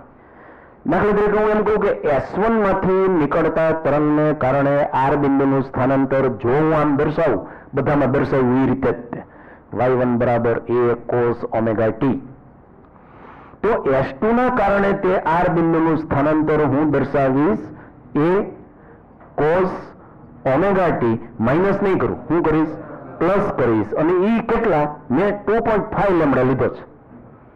પદ તફાવત કેટલો લીધો છે 2.5 લેમ્બડા. 2.5 લેમ્બડા તો મને કડા તફાવત મનમાં ગણીને કયો, મનમાં જ તે કયો. x બરાબર 2.5 લેમ્બડા તો ફાઈ કેટલા 5π, એટલે મેં અહીંયા લખ્યા 5π. આમ મતલબ કે જો તમે આને તમે a cos θ કહો છો તો આને તમારે શું કહેવું પડે, a cos ઓમેગા t કહો તો આને શું કહેવું પડે, a cos omega t plus 5π. અને જો તમે આને a cos ઓમેગા t કહો તો આને શું કહેવું પડે, a cos omega t minus 5π. જેવું આપણે એના પહેલાના કિસ્સામાં કહ્યું હતું, ખબર છે ને, આને કીધા હતા તો આ અંતર વધારે છે તો એમાં કડા એટલી ઓછી આવે, પણ તફાવત તો આવી ગયો. પણ આ તફાવત કેવો છે 5π. એટલે તમે જુઓ આ છે ને એ ખરેખર આમ જ છે, ખરેખર તો એ આમ જ છે, દેખાતું નથી. એના માટે ઓલું સૂત્ર જુઓ, cos a plus or minus b વાળું. cos omega t cos 5π. હવે cos 5π ની કિંમત તો -1 થાય, બરોબર. અને ઓલું બીજું પદ તો આવશે જ નહીં, કારણ કે sin 5π ની કિંમત તો 0 જ થવાની. મતલબ મને -a cos θ મળ્યું તો આ બેનો હું સરવાળો કરું તો મને શું મળે 0. એનો મતલબ મને કંપ વિસ્તાર 0 મળ્યો. 0 મળ્યો એટલે જો હું આ પરિણામી જે સ્થાનાંતરના કારણે જે તીવ્રતા મળે એ હું જોઉં છું તો તીવ્રતા I upon I0 એટલે અહીંયા શું આવે 0 upon a². તો તમને તીવ્રતા કેટલી મળી 0 મળી. એટલે જ્યાં જ્યાં વિનાશક વ્યતિકરણ રચાતું હોય ત્યાં તીવ્રતા કેવી હોય 0. એ વિનાશક રીતે એકબીજા સાથે સંયોજાય, સંપાતીકરણ એવું થયું કે એકબીજાની અસર નાબૂદ થઈ ગઈ એટલે સ્થાનાંતર થઈ ગયું 0. 0 સ્થાનાંતર એટલે 0 તીવ્રતા. હવે આવા તમે કોઈ પણ લ્યો ને અને પથ તફાવત લખો છે, બરોબર. હવે તમારા વારે વારે ઓલું સૂત્ર ન જોવું હોય અને ફાઈના સ્વરૂપમાં વાત કરવી હોય, કડા તફાવત એમ કહેતા હોય તમે, તો ખાલી મારે n-1 આપ છે અને કોના વડે ગુણવાના, તો ખબર પડી લેમ્બડાને અનુરૂપ 2π. 2π નો અડધ્યો ગુણાંક, આ લેમ્બડાનો અડધ્યો ગુણાંક ખેલાઈ ગયો. અને જો તમારે પાઈ લેવા હોય તો પાઈના ગુણાંક તરીકે લેવો હોય તો આ બગડો જાય અંદર તો 2n-1 એવું આવે. તો પાઈનો સહગુણક કેવો 2n-1. હવે બધા કેલી કરી લઈએ, હાલો આપણે આના ઉપરથી. આપણે અહીંયા કેટલા લીધા હતા, n બરાબર 3 લીધા હતા, યાદ છે. n બરાબર 3 લીધા હતા એટલે ત્રીજા ક્રમનું વિનાશક વ્યતિકરણ હતું. આ પ્રથમ ક્રમનું અવળું, આ પ્રથમ ક્રમનું, આ બીજા ક્રમનું, આ ત્રીજા ક્રમ, એટલે મેં n બરાબર 3 લીધા હતા. ખબર પડી? જો હું સ્લો થાઉં છું એનું કારણ તમે પાછા ટેલી કરી લ્યો. હવે તમે n બરાબર 1 લ્યો એનો મતલબ તમે આની વાત કરો છો. ઓકે, અહીંયા તમે 1 લ્યો, અહીંયા 1 લ્યો એટલે 0.5 લેમડા આવે. પથ તફાવત કેટલો? 0.5 લેમડા. હો, આ 0.5 લેમડા અહીંયા. એવી જ રીતે અહીંયા પણ ઉપર તરફ 0.5 લેમડા ભેગા થતા હોય તો એવી રીતે અહીંયા 1.5 લેમડા, તો અહીંયા પણ એવી રીતે અહીંયા 2.5 લેમડા, તો અહીંયા પણ આ આર બિંદુ હતું એ 2. આ બધા હું પથ તફાવત લખું છું. તો આપણે લઈએ, હાલો 1 લઈએ એટલે 0.5 લેમડા આવે તો આ 0.5 ગુણ્યા 2 એટલે પાઈ થાય, એટલે અહીંયા પાઈ આવે. તો આ સ્થિતિ આમને આમ જ રહી, કારણ કે cos પાઈ બરાબર -1. પછી 2 લ્યો, n બરાબર 2 લ્યો તો અહીંયા 1.5 લેમડા આવે, તો અહીંયા કેટલા આવે? 3 પાઈ. અહીંયા 3 પાઈ આવે એટલે વળી પાછી આ જ સ્થિતિ. તો જ્યારે જ્યારે એવું થાય કડા તફાવત પાઈ 3 પાઈ, એ પછી પ્લસ હોય કે માઇનસ એનાથી કાંઈ ફેર નથી પડતો. 3 પાઈ 5 પાઈ 7 પાઈ એ બધા હોય ને ત્યારે ત્યાં તીવ્રતા 0 થાય. અને ઓલાની અંદર શું હતું? 0, 2 પાઈ 4 પાઈ 6 પાઈ એવા કડા તફાવત હોય ત્યારે તીવ્રતા મહત્તમ, મેક્સિમમ. મતલબ આપણે કેટલાનો વારો લીધો આમ જોવા જઈએ ને કડા તફાવતની દ્રષ્ટિએ આપણે 0 પછી સીધા લીધા પાઈ વિનાશક, 2 પાઈ સહાયક ઉપરવાળું, 3 પાઈ વિનાશક, 4 પાઈ સહાયક, એવા આપણે લીધા. ખબર પડી? અને એ પ્લસ માઇનસ નો કઈ મિનિંગ નથી. કોસ માઇનસ થીટા બરાબર જ કોસ થીટા થાય. ખ્યાલ આવી ગયો? એટલે એનો કોઈ પ્રશ્ન ઉભો નથી થતો. તમે કદાચ ને -4 પાઈ લ્યો તો એમ એનાથી કઈ ફેર ન પડે. અહીંયા કોસ વિધેય જ લીધું આપણે એટલે આટલું. તો આપણે આવા બધા કણ લીધા, આવા બધા બિંદુઓ લીધા પાણીની સપાટી ઉપર. આપણે એવા જ બિંદુઓને ધ્યાનમાં લીધા કે જ્યાં કડા તફાવત 0 પાઈ 2 પાઈ 3 પાઈ 4 પાઈ 5 પાઈ એવું હોય. તો જ્યાં બેકીમાં હશે પાઈનો ગુણાંક ત્યાં સહાયક વ્યતિકરણ અને એકી ગુણાંક હશે ત્યાં વિનાશક વ્યતિકરણ. તો હવે બાકીના બિંદુઓનું શું? દાખલા તરીકે આને લોકસ કેવા હોય? આ S1 હોય, આ S2 હોય. તો જો સહાયકની વાત કરું તો આવી રીતે મળે તમને. આવા બિંદુઓ આ રીતે મળે કે જ્યાં S1 થી અંતર અને S2 થી અંતર નો તફાવત 1 લેમડા થાય. કેટલો? પછી આ બધા 2 લેમડા વાળા, આ બધા 3 લેમડા વાળા, એમ સમજો ને. એ જેવું ઉપર એવું નીચે આ બધા બિંદુઓ. આ તો હું આ જ સમતલમાં બતાવું છું, એક જ સમતલમાં. સમજી લો ને 100 આમ થાય છે ને પાણીની સપાટી છે તો એની ઉપર હું બતાવું છું. આ બધા માઇનસ લેમડા. જો અહીંયા લેમડા હોય 1 લેમડા તો અહીંયા -1 લેમડા, પણ એનાથી કાંઈ ફેર પડતો તફાવત તો આપણે ધન જ લેવાનો હોય. આ 2 લેમડા. તો આ બધી મહત્તમ તીવ્રતા વાળા મેં દર્શાવ્યા. પણ એમાં ફિક્સ બિંદુ લીધા ને એની બરોબર વચ્ચેનું લેશો તો દાખલા તરીકે આ છે આ લેમડા, આ 2 લેમડા, આ 3 લેમડા, તો એની આ વચ્ચેના લ્યો તો હા ખ્યાલ આવ્યો? 0.5. આ 0.5 લેમડા, આ 1.5 લેમડા, આ છે એમ ત્યાં તીવ્રતા કેવી હોય? 0 હોય. તો હવે કેવા બિંદુઓ લેવાના બાકી રહ્યા? એ સિવાયના યાદચ્છિક બિંદુઓ. કેમ તો કે આ બધાની વચ્ચે નહીં આવેલા હોય બિંદુઓ. આ બધા બિંદુઓનું શું? એમાંથી એકાદ બિંદુ ધ્યાનમાં લઈએ આપણે. ધારો કે આ બિંદુ જી છે, ઉપર લ્યો કે નીચે લ્યો, હાલો ને અહીંયા લઉં. આ જી બિંદુ છે, સમજી લ્યો ને કે અહીંયા છે, અહીંયા તે કે જ્યાં સહાયક વ્યતિકરણ પણ નથી અને વિનાશક વ્યતિકરણ પણ નથી. એટલે મેં એક યાદચ્છિક બિંદુ લીધું એટલે બધા જ બિંદુઓનો સમાવેશ થઈ જાય, વ્યાપક વાત થાય. અત્યાર સુધી તો આપણે ખાસ કિસ્સા જ લીધા. વ્યાપક રીતે કહીએ જી બિંદુ માટે તો એક વસ્તુ તો નક્કી જ છે. આ બિંદુ જી મેં અહીંયા લીધું છે કે જ્યાં સહાયક નથી વિનાશક નથી. તો આ S1G, આ S2G. S1G માટે જો હું આમ લખતો હોય તો S2G માટે મારે હવે આમ લખવું પડે. જે ફાઈ હોય એ ફાઈ પછી પાઈ અને 2 પાઈ ની વચ્ચેનો પણ હોઈ શકે. ખ્યાલ આવી ગયો? એ π/4 હોય, એ π/3 પણ હોય, એ π/6 પણ હોય. ખબર પડી ગઈ? એટલે કે અવડા જે પથ તફાવત છે એ ખાલી અડધો લેમડા ને આખો લેમડા એમ નહીં. અહીંયા તો 0, પછી 0.5 લેમડા, પછી 1.5 લેમડા. પથ તફાવતની ભાષામાં વાત કરું તો, અને કળા તફાવતની ભાષામાં વાત કરું તો પથ તફાવત હવે λ/4 પણ હોઈ શકે, λ/3 પણ હોઈ શકે, λ/6 પણ હોઈ શકે. જે હોય આપણે વ્યાપક વાત ન કરીએ તો આપણને જે પરિણામ મળ્યું હવે આ તો ન લખી શકીએ. આ તો અહીંયા ફિક્સ હોય ત્યારે 3π 5π 7π એવું હોય તો જ લખી શકાય. એટલે આ તો જાણે ગયું. હવે હું લખું છું y એટલે y1 + y2 એ common cos ωt plus cos ωt plus. હવે તો આ સૂત્રનો કોઈ ઉપયોગ નથી, આનું કામ પતી ગયું. આપણે અત્યાર સુધી આ જે ફિક્સ આંકડો આવતો હતો ત્યાં સુધી આપણે એનો ઉપયોગ કર્યો. હવે તો વ્યાપક છે એટલે આને કહીએ a, આને કહીએ b.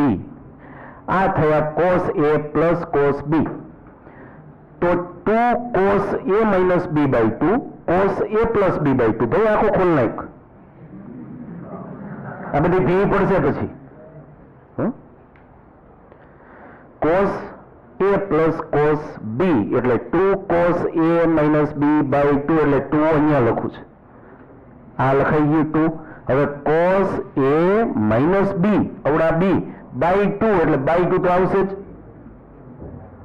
/2 તો આવવાના. ઉપર શું આવશે? ωt minus ωt minus 5 એટલે -5 આવશે. પણ હું લખીશ 5 જ લખીશ, કારણ કે cos - θ બરાબર cos θ.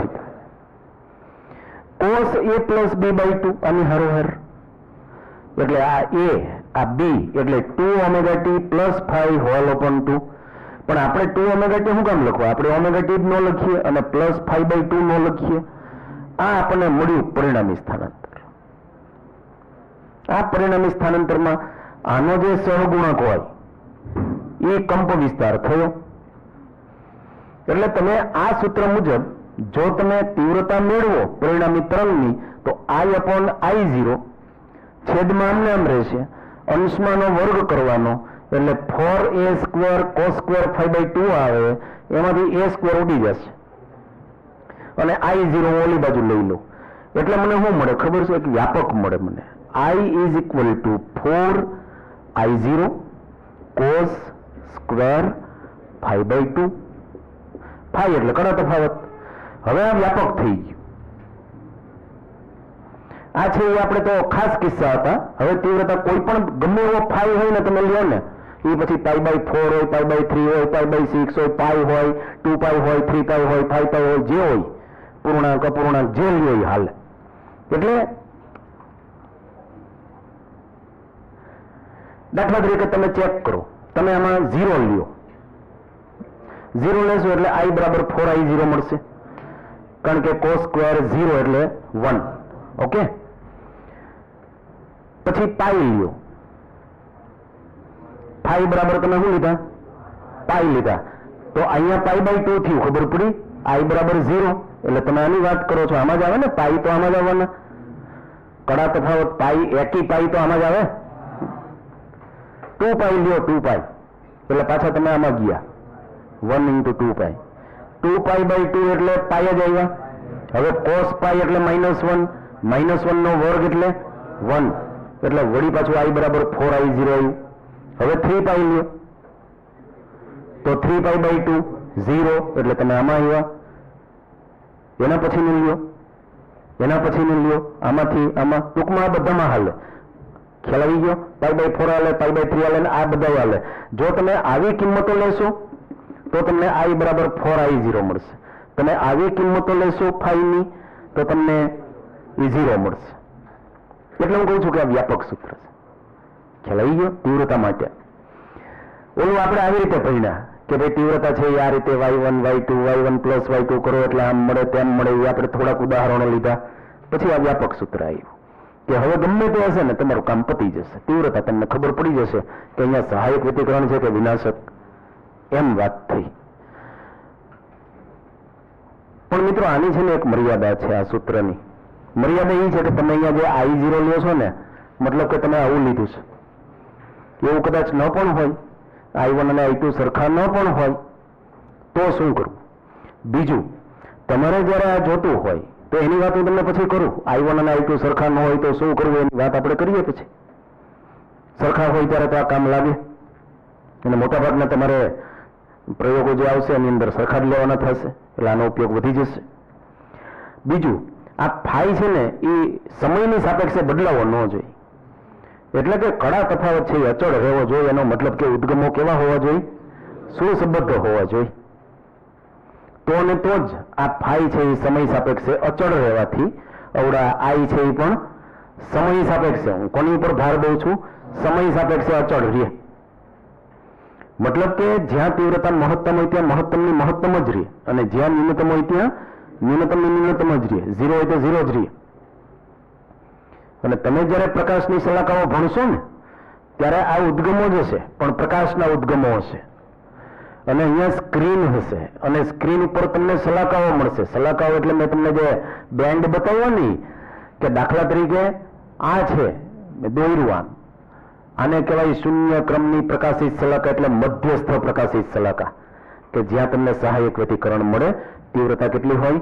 4I0. પછી આ બીજા ક્રમની પ્રકાશિત શલાકા સ્ક્રીન ઉપર આમ મળે,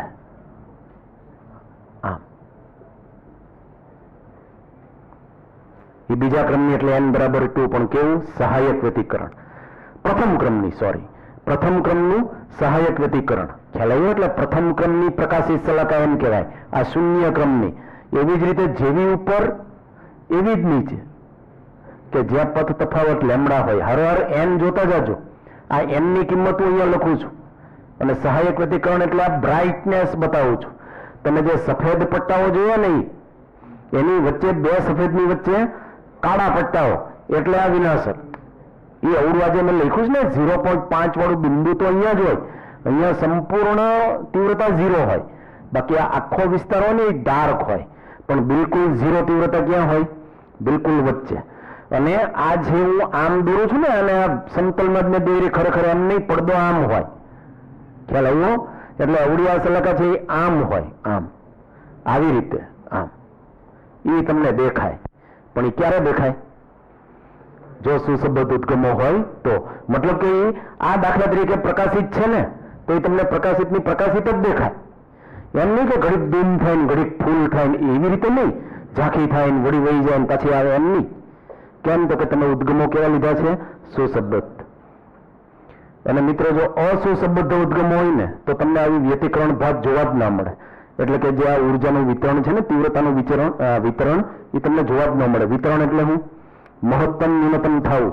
આ વિધેય હોવું, આ cos સ્ક્વેર વિધેય છે, જેની લઘુત્તમ કિંમત 0 હોય અને મહત્તમ કિંમત 1 હોય. એમાં માઇનસ નો આવે, -1 નો આવે, કારણ કે આ વર્ગ છે, cos સ્ક્વેર વિધેય છે, એટલે આમાં માઇનસ કિંમતો આવે જ નહીં. એટલે લઘુત્તમ 0 હોય અને મહત્તમ 1 હોય આની કિંમત. એટલે લઘુત્તમ તીવ્રતા 0 અને મહત્તમ તીવ્રતા 4I0 જે હું વાત કરું છું, એ તીવ્રતાની વહેંચણી થઈ પડદા ઉપર. એ તીવ્રતાની વહેંચણી તમે જોઈ શકો. સ્થિત વ્યતિકરણ, તમને આ ભાત દેખાય આ રીતે આની અંદર, એટલે એમ કહેવાય તમે સ્થિત વ્યતિકરણનું અવલોકન કરો છો.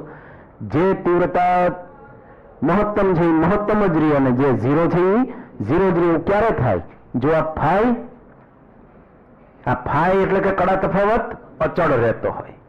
તો જો ઉદ્ગમનો કડા તફાવત અચળ હોય ને, તો કોઈ પણ બિંદુ પાસે સંપાત થતા તરંગોનો કડા તફાવત કેવો હોવાનો? અચળ જ હોવાનો. અને જો ઉદ્ગમો અસુસંબદ્ધ હોય, મતલબ કે એક ઝડપી ગતિ કરે અને એક ધીમે ધીમે ગતિ કરે, આવૃત્તિ અલગ અલગ હોય ને, તો અસુસંબદ્ધનો કિસ્સો થઈ ગયો. અને તો પછી તમને તીવ્રતા છે ને એ આની સરેરાશ સ્વરૂપે દેખાય. અને આની સરેરાશ એટલે હું લ્યા? આ આઈ ની સરેરાશ એટલે 4I0. તો એમને ખાલી આની સરેરાશ કરવી પડે. હવે આની કિંમત ક્યાંથી ક્યાં સુધી? આ વિધેયની કિંમત ક્યાંથી ક્યાં સુધી? 0 થી 1 સુધી. તો એનું સરેરાશ મૂલ્ય થાય 1/2. એટલે તમને આ શું મળે ખબર છે? 2I0. એમાં પછી કોઈ વિધેય ન હોય. જુઓ, આમાં મહત્તમ ન્યૂનતમ એવું આવે જ નહીં. 2I0 ખાલી. એનો મતલબ શું ખબર છે? I0 + I0. એટલે કે પ્રથમની તીવ્રતા અને બીજાની તીવ્રતાનો સરવાળો આખા પડદા ઉપર બધે એવું જ હોય. અહીંયા જુઓ કે અહીંયા જુઓ કે અહીંયા જુઓ કે અહીંયા જુઓ, તો આની તીવ્રતા પ્લસ આની તીવ્રતા જે હોય ને અહીંયા એનો જસ્ટ સરવાળો, કે જે આપણે જોઈએ છીએ. આપણે પ્રકાશ માટે છે ને, આપણી પાસે જે બે લેમ્પ હોય, ધારો કે આપણી પાસે બે લેમ્પ છે, એ બે લેમ્પને કારણે આ ભીત ઉપર આપણે જે તીવ્રતા જોઈએ તો આપણને ત્યાં મહત્તમ, ન્યૂનતમ એવા કોઈ પટ્ટાઓ દેખાતા નથી, શલાકાઓ આપણને દેખાતી નથી. ત્યાં આપણને શું દેખાય છે? ત્યાં આ લેમ્પની જે તીવ્રતા હોય તે બિંદુ પાસે, આ લેમ્પની જે તીવ્રતા હોય તે બિંદુ પાસે એનો જસ્ટ સરવાળો જ થાય છે. અત્યારે તમે ભીત ઉપર બધે નજર કરો તો જેટલા આ પ્રકાશ ઉદ્ગમો છે ને, આ પ્રકાશ ઉદ્ગમો કે જે ત્યાં ભીત ઉપર પડતા હોય એ બધાની તીવ્રતાનો જસ્ટ સરવાળો જ. આની તીવ્રતા I1, પેલાની I2, પેલાની I3, I4, I5, જેટલા અહીંયા પ્રકાશ પડે એનો હું મને આ બિંદુ પાસે એની જે તીવ્રતા હોય એનો મને શું મળે છે? સરવાળો મળે છે. મતલબ કે મને આવી રીતે વહેંચણી નથી મળતી, કારણ કે અહીંયા વિધેય છે. તમે જુઓ cos સ્ક્વેર, તો મહત્તમ ન્યૂનતમ આવે, આમાં કોઈ વિધેય નથી. તો એવા ઉદ્ગમોને છે ને, એટલે આપણી પાસે જે ઉદ્ગમો છે એ બહુ સીધી વાત છે, અસુસંબદ્ધ છે. તમે વિચાર તો કરો, સંપાત થતા તરંગો ની આવૃત્તિઓ ક્યાં સરખી છે? અલગ અલગ આવૃત્તિઓ વાળા તરંગો ત્યાં સંપાત થતા હોય, એટલે તમારે 1 સેકન્ડમાં 1014 ઘાત વખત ત્યાં કડા તફાવત સર્જાતો હોય. એટલે કે 1 સેકન્ડમાં 1014 ઘાત વખત આ તીવ્રતા બદલતી હોય. આમ આપણે આમ વિચારીએ ને તો કે જે આપણી આંખ છે એ અવલોકન કરી શકતી નથી. કોઈ એક બિંદુ પાસે તીવ્રતા આમ થાય કન્ટિન્યુઅસ, તમે વિચાર તો કરો, અને 1 સેકન્ડમાં 1014 ઘાત વખત, તો તમને શું દેખાય? એમને એમ જ તે એ જે તીવ્રતા છે એ દેખાવાની સરેરાશ સ્વરૂપે જે હોય. ખ્યાલ આવ્યો? ખબર પડી? ખાલી તમને ઝડપથી આમ હાથ કરો ને, તમે આમ હાથે આમ ઝડપથી કરો ને, થોડુંક ઝડપથી, તો તમને આખામાં આમ હાથ હોય ને એવું લાગે. તો આ તો કેટલી આવૃત્તિ ઓછી છે લે! ઓલી પ્રકાશની આવૃત્તિ કરતા તો આવૃત્તિ કેટલી ઓછી કહેવાય કે 1 સેકન્ડમાં વધી વધીને 5 વખત હાલે ને, 10 વાર કરો, બહુ પાવર હોય હાથમાં. તો કોઈક સોય છે ને આમ દોલન કરતી હોય ને, ઝડપથી હંચાની હોય, તો તમને આટલામાં હોય જ દેખાય. તો એની આવૃત્તિ પ્રકાશની આવૃત્તિ કરતા તો કેટલી ઓછી હોય છે. તો આ તો પ્રકાશની આવૃત્તિ છે, એટલે તમને જનરલ ઇલ્યુમિનેશન જોવા મળે. એટલે આપણે વ્યવહારમાં વ્યતિકરણ શલાકાઓ જોવા મળતી નથી. તમારે એના માટે એક વ્યવસ્થિત આયોજન કરવું પડે લેબોરેટરીમાં. કેવું? આવું કે અહીંયા એક છિદ્ર હોય, અહીંયા અપારદર્શક ડીશ હોય, એમાં એક છિદ્ર હોય, એને S કહીએ. અહીંયા 2 છિદ્રો હોય.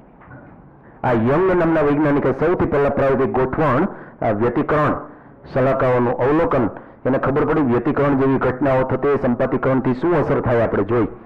અહીંયા એક લેમ્પ રાખ્યો અને એને એક રંગી લીધો, એ પ્રકાશ ઉદ્ગમ. એ લેમ્પમાંથી તરંગગ્રહ છે એ આમ નીકળીને આમાંથી પસાર થાય, આ છિદ્રમાંથી. બાકી બધું અપારદર્શક. આવી રીતે તરંગગ્રહ આગળ વધે. એમાંથી આ તરંગગ્રહ એક જ સમયે આ બંને ઉપર આપાત થાય. એટલા આ બે નજીક નજીક હોય. મેં તો દૂર બતાવ્યા છે. હાવ નજીક નજીક હોય કે કોઈ એક તરંગગ્રહ એની ઉપર એક જ સમય આપાત થાય. એટલે આના દોલનની કળા અને આના દોલનની કળા કેવી રીતે સરખી. પછી આ તરંગગ્રહ જે નીકળે, આ બધા આ પ્રકાશના તરંગગ્રહ એ બધા આગળ વધે અને એનું સંપાતીકરણ થાય, કે જેના માર્ગમાં તમે ક્યાંક પડદો રાખો ને તો તમને આવી રીતે વ્યતિકરણ શલાકાઓ જોવા મળે. તો અહીંયા તમે શું કરી નાખ્યું? આ બંનેના દોલનની કળા કેવી કરી નાખી? સરખી કરી નાખી. અને એક રંગી પ્રકાશ લીધો એટલે આવૃત્તિ પણ તમે હાઈલી મોનોક્રોમેટિક આવૃત્તિ પણ સરખી કરી. એટલે તમને આવી વ્યતિકરણ શલાકાઓ જોવા મળે. એવી પ્રયોગ આવે કોલેજની અંદર, આ વ્યતિકરણ શલાકાઓનો પ્રયોગ આવે. ઇવન તમે દરેક શલાકાની પહોળાઈ, શલાકાઓ વચ્ચેના અંતર પણ તમે સ્પેક્ટ્રોમીટરથી માપી શકો, એવું આવે. તો આ બધા અસુસંબદ્ધ ઉદ્ગમોની મેં વાત કરી કે જે મારે લાલ પેનથી લખવું જોઈએ, કે જે આપણે ભણવાના નથી.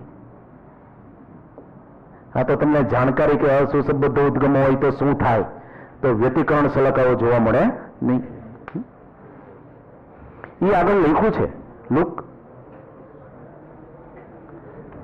ચાલો 2.5 લેમ્બડા પદ તફાવત, ત્યાંથી આપણે બાકી હતું વિનાશક વ્યતિકરણ. એના માટેના સમીકરણો, જો y1 બરાબર આમ a cos ઓમેગા ટી, તો y2 બરાબર a cos omega T plus 5 પાઈ એની વાત થઈ ગઈ, એટલે minus a cos omega T કહેવાય. વિનાશક વ્યતિકરણ રચાય, m કહેવાય, જ્યાં તીવ્રતા 0. ટૂંકમાં કહી દીધું કે તમે જો પદ તફાવત આ રીતે લેશો તો સહાયક વ્યતિકરણ, અને જો તમે પદ તફાવત આ રીતે લેશો તો વિનાશક વ્યતિકરણ. એવી રીતે તમને આવો એક આકાર આપી દીધો કે આ બધા બિંદુઓ છે, આ આકૃતિ નંબર 10.10, એ બધા એવા બિંદુઓ છે કે જ્યાં સહાયક વ્યતિકરણ રચાય છે. એટલે કે પદ તફાવત 0, plus or minus lambda, plus or minus 2 lambda, એવી રીતે. પ્લસ એટલે ઉપર તરફ ને માઇનસ એટલે નીચે તરફ. આ S1 અને S2 ઉદ્ગમ આપ્યા. પછી તમને વ્યાપક કિસ્સો કીધો કે એક બિંદુ G લીધું આની અંદર, એ આકૃતિમાં 10.10 માં, એ G બિંદુને અનુલક્ષીને આમ લખ્યું, અહીંયા ફાઈ કર્યા, અને પછી y1 લખ્યા, y2 લખ્યા, અને પછી એનો સરવાળો દર્શાવ્યો. એનો સરવાળો છે એ આવે. આ સરવાળો આવે એટલે એનો કંપ વિસ્તાર છે એ આટલો થાય, અને તો પછી તીવ્રતા છે એ આ રીતે થાય. આ તીવ્રતાનું વ્યાપક સ્વરૂપ ખ્યાલ આવી ગયો. એમાં પછી તમારે ચેક કરવાનું, આ સૂત્ર લઈ અને આ બધી ચેક કરવાની કળાઓ, એવી રીતે આ બધી કળાઓ પણ, કળા તફાવતો પણ ચેક કરવાના. એટલે તમને ખબર પડે કે આમાં 0 મળે, 4i0 પણ મળે, અને એની વચ્ચેના પણ બધા મળે. પણ વચ્ચેવાળા અહીંયા નથી લીધા મૂલ્ય, જે કળા તફાવતના લીધા છે 0, પાઈ, 2 પાઈ, 3 પાઈ, એના માટે વાત કરી. જો બે ઉદ્ગમો સુસંબદ્ધ હોય, એટલે કે બંને સ્વાય ઉપર નીચે નિયમિત રીતે ગતિ કરતી હોય, અર્થઘટનો ક્લિયર હોવા જોઈએ, સુસંબદ્ધના, એટલે કે આવૃત્તિઓ સરખી હોય, તો કોઈ પણ બિંદુ આગળ કળા તફાવત સમય સાથે બદલાતો નથી. એટલે કે એનો મતલબ એમ થાય કળા તફાવત ન બદલાય કોઈ પણ ક્ષણે, અને આપણને સ્થિત વ્યતિકરણ ભાત મળશે. ત્યારે આ સૂત્ર જોવાનું, અહીંયા વિચારવાનું કે ફાઈ નથી બદલાતો, માટે આઈ પણ નથી બદલાતો જે તે બિંદુ પાસે. એટલે કે મહત્તમ અને ન્યૂનતમના સ્થાન સમય સાથે બદલાશે નહીં, પરંતુ બંને સોય અચળ કળા તફાવત ના જાળવી રાખે. ત્યાં પરંતુ લખ્યું ને, ત્યાંથી પિક્ચર બદલાણ, તો પછી તમે એમ કહેશો કે આ ઉદ્ગમો કેવા કહેવાય? અસુસંબદ્ધ કહેવાય. અને તો પછી બહુ ઝડપથી કળા તફાવત સમય સાથે બદલાય, અને તો પછી મહત્તમ અને ન્યૂનતમના સ્થાનો પણ સમય સાથે બહુ ઝડપથી બદલાશે, અને આપણને તીવ્રતાની સમય સરેરાશ વહેંચણી જોવા મળશે. આ છે ને, આ સમય સરેરાશ વહેંચણી થઈ કહેવાય તીવ્રતાની. આની તમે સરેરાશ લેશો તો તમે આની સરેરાશ 1/2 થાય, 0 થી 1 ની વચ્ચેનું મૂલ્ય. બાકી તમે ચેપ્ટર 7 માં ભણ્યા છો એ મુજબ પરિચ્છેદ 7.2 ની અંદર પણ તમને ખબર છે કે આની સરેરાશ 1/2 થાય. પણ આપણે સામાન્ય બુદ્ધિથી કહી શકીએ કે 0 અને 1 ની સરેરાશ કેટલી? 1/2. તો તમને સમીકરણ 10.14 મળે, કે જે એમ કે છે કે ફક્ત અને ફક્ત તીવ્રતા એકબીજામાં ઉમેરાય છે. એના પછીની સ્લાઇડમાં સ્પષ્ટ કર્યું. જ્યારે તમે બે અલગ પ્રકાશ ઉદ્ગમો દિવાલને પ્રકાશિત કરતા હોય ત્યારે ખરેખર આવું બને છે કે બે અલગ પ્રકાશ ઉદ્ગમો છે એ દિવાલને પ્રકાશિત કરે.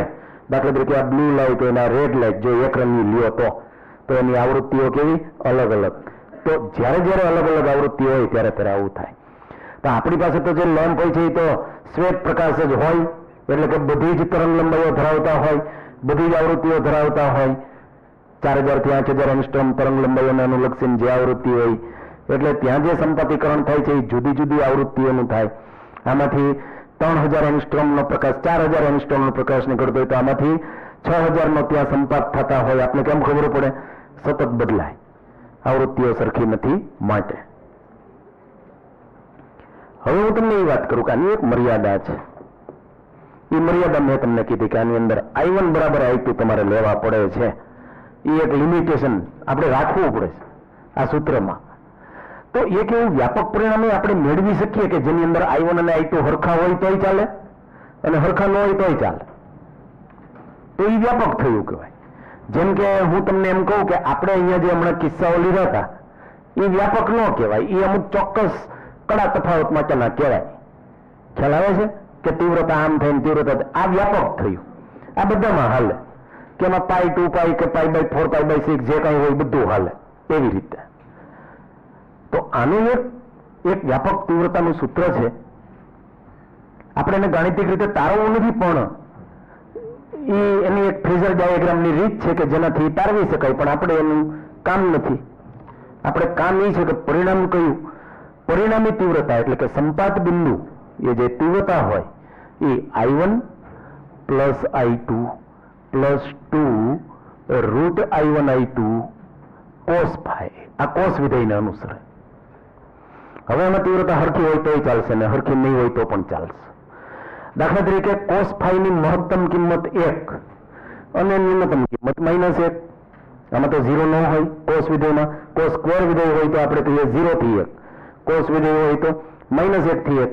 તો જો મારે મહત્તમ તીવ્રતા લખવી હોય તો હું લખીશ I1 plus I2 plus 2 root I1 I2. અને જો મારે લઘુત્તમ તીવ્રતા લખવી હોય તો હું લખીશ I1 plus I2 minus 2 root I1 I2, કારણ કે આની લઘુત્તમ કિંમત લેવાની. આમાં હવે જો હરખી તીવ્રતા છે તો આ હાલ છે. દાખલા તરીકે સમાન તીવ્રતા લઈ લો I1 અને I2, જેને I0 કયો. I0 પ્લસ 2I0 તમને મળે જ છે 4I0. અહીંયા I0 plus I0 minus 2I0 તમને મળે જ છે 0. એટલે જો સમાન તીવ્રતા છે તો ઓટોમેટિક આમાં સેટ, અને જો અસમાન તીવ્રતા છે બંનેના કારણે તો પછી આની અંદર તમને I મીન છે ને 0 નહીં મળે, 0 કરતા થોડું વધારે મળશે. જે કંઈ મળે ડિપેન્ડ્સ I1 અને I2 ની કિંમત કેવી. લઘુત્તમ મૂલ્ય 0 હોય. પણ મારું કહેવાનું શું છે કે દાખલા તરીકે અહીંયા મહત્તમ તીવ્રતા છે તો અહીંયા 0 છે એમ કહો, આ બિંદુએ 0 જ છે. પણ આ બેની વચ્ચેનો જે વિસ્તાર છે એ વિસ્તાર કેવી તીવ્રતા હોય, ઘટતી 0 થતી હોય, પછી વધતી મહત્તમ થાય, પછી ઘટતી 0 થાય. તો આ તીવ્રતાના મૂલ્યો છે ને એની વચ્ચેના મૂલ્યો થયા કહેવાય, જે તમને આમાં પણ મળે. પણ આમાં મળે એમાં તમે I1 અને I2 સરખા લીધા છે, અને આની અંદર મળે એમાં તમે I1 અને I2 નોખા લ્યો તો પણ ચાલે. તો વધારે વ્યાપક આ પરિણામ થયું કહેવાય કે જે મેળવી શકાય. ખ્યાલ આવે? પછી આને જો હું ચલનમાં લખું, જેવી રીતે આપણે એમ કહીએ ને કે I1 ચલન E1 સ્ક્વેર. E1 એટલે કંપ વિસ્તાર, તરંગના કંપ વિસ્તારને હું E1 કહું, પ્રથમ તરંગના કંપ વિસ્તારને. આપણે A1 નથી કહેતા, E1 કીધું. I2 ચલન E2 સ્ક્વેર. આમ કહી તો I મેક્સ ચલન થાય E1 plus E2 whole square, એટલે કે બંનેનો સરવાળો નો વર્ગ. અને આ ચલન થાય E1 માઇનસ E2, એટલે કે બંનેના કંપ વિસ્તારનો તફાવત એનો વર્ગ. કેવી રીતે? તો કે ચલન કરો એટલે અહીંયા E1 સ્ક્વેર આવે, અહીંયા E2 સ્ક્વેર આવે, અહીંયા 2E1 E2 આવે, એટલે A square plus B square plus 2AB, એટલે A plus B whole square. એવી જ રીતે અહીંયા. અને મહત્તમ ન્યૂનતમ તીવ્રતાની વાત કરીએ, જ્યારે તમને ગુણોત્તર આપી દે ને કે સપોઝ I1 અપોન I2 એ આલ્ફા છે. આલ્ફા છે એ 1 નથી, 1 સિવાયનો એક આંકડો છે. 1 લઉં તો I1 બરાબર I2 ની વાત થઈ ગઈ. એ 3 છે, એ 5 છે, એ 4 છે, એ ગમે તે છે, એનો મતલબ તીવ્રતાઓ સરખી નથી. એ 1/2 હોઈ શકે ને 1/4 હોઈ શકે. ખ્યાલ ગયો? પણ આપણે આ તો પૂર્ણાંક આંકડો લેવો છે, આલ્ફા છે એમ કહીએ આપણે વ્યાપક રીતે. તો આ છે ને તમને આપી દીધું કહેવાય. આલ્ફાને તમે E1 square upon E2 square કહી શકો. જો તમારે I max upon I mean જોતા હોય ને, એટલે કે તો પછી મહત્તમ તીવ્રતા અને ન્યૂનતમ તીવ્રતા, એટલે કે પ્રકાશિત શલાકાની તીવ્રતા અને અપ્રકાશિત શલાકાની તીવ્રતા નો ગુણોત્તર જોતો હોય. ખ્યાલ? તો આમાં તો ન્યૂનતમ 0 તો નિયત થાય, મેં તમને કીધું એમ. તો શું કરવું? તો તમને આ કામ લાગે. તમને ખબર છે કે પહેલા આપણે એક કામ કરો ને E1 અપોન E2 કરી નાખો. E1 upon E2 route alpha થાય. પછી એક કામ કરો ને E1 પ્લસ E2 અને E1 માઇનસ E2 કરી નાખો, એટલે યોગ વિયોગ પ્રમાણે લઈ લ્યો. યોગ વિયોગ પ્રમાણે લ્યો એટલે રૂટ આલ્ફા +1 અને રૂટ આલ્ફા -1. તો તમને I મેક્સ અપોન I મીનમાં તમારે શું કરવાનું છે? E1 પ્લસ E2 નો square upon E1 minus E2 whole square. આવું તમારે કરવાનું છે. તમને એમાં આ કામ લાગે ગાણિતિક રીતે. તો તમને આ ગુણોત્તર મળે આનો વર્ગ અને છેદમાં આનો વર્ગ. ખ્યાલ આવી ગયો? એટલે કે આનો વર્ગ કરીએ ને એટલે આલ્ફા +1 + 2 રૂટ આલ્ફા, અને અહીંયા આલ્ફા +1 - 2 રૂટ આલ્ફા. આ જે મળ્યું શું મળ્યું કહેવાય? I max upon I mean. Alpha છે એ આંકડો છે જે હોય. હજી આનું એક વખત યોગ વિયોગ પ્રમાણ કરીએ ને, હજી એક વખત I1 I max plus I min અને upon I max minus I min. મતલબ કે આ જે મળ્યું પરિણામ એનું હજી એક વખત યોગ વિયોગ પ્રમાણ કરવા તો તમને આવું એક પરિણામ મળે 1 plus alpha upon 2 root alpha, કે જેનો વ્યસ્ત કરો ને તમે એ શલાકાની દ્રશ્યતાનું માપ આપે. તો શલાકાઓ કેટલી સ્પષ્ટ દેખાશે તમને સ્ક્રીન ઉપર. આનું વ્યસ્ત એટલે હું 2 root alpha upon 1 plus alpha, એટલે કે I max minus I mean upon I max plus I mean. આને કહેવાય આને કહેવાય શલાકાની દ્રશ્યતા. દ્રશ્યતા એટલે વિઝિબિલિટી. વિઝિબિલિટી એટલે શલાકાઓ કેટલી સ્પષ્ટ દેખાય છે એનું માપ. જેમ આ મૂલ્ય વધારે એમ સમજવાનું કે શલાકાઓ સ્પષ્ટપણે અવલોકન થઈ શકે તેવી છે. એટલે કે જે પ્રકાશિત છે એ સંપૂર્ણ પ્રકાશિત દેખાય છે અને જે અપ્રકાશિત છે એ સંપૂર્ણ અપ્રકાશિત દેખાય છે, જેથી કરીને પ્રકાશિત અપ્રકાશિત વચ્ચે તમને કોન્ટ્રાસ્ટ જે છે એ ક્લિયર મળે. ખબર પડી? તો એવો એક પ્રશ્ન છે તમારે, એ આ પ્રશ્ન છે 1C નંબર 1. પ્રશ્ન વાંચો.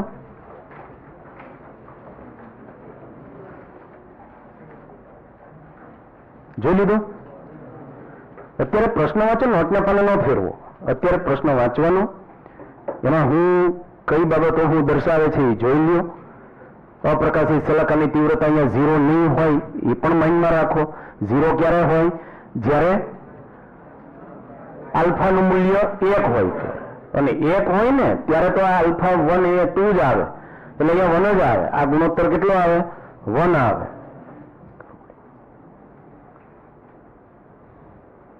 એ સાબિત કર્યું પરિણામ. અને પછી જે આ નોંધ છે ને, અહીંયા નાનકડી એવી નોંધ મૂકી છે આના એન્સરમાં કે આ પદના વ્યસ્તને શલાકાની દ્રશ્યતા કહેવાય, જેને ઇંગ્લિશમાં વિઝિબિલિટી કહેવામાં આવે.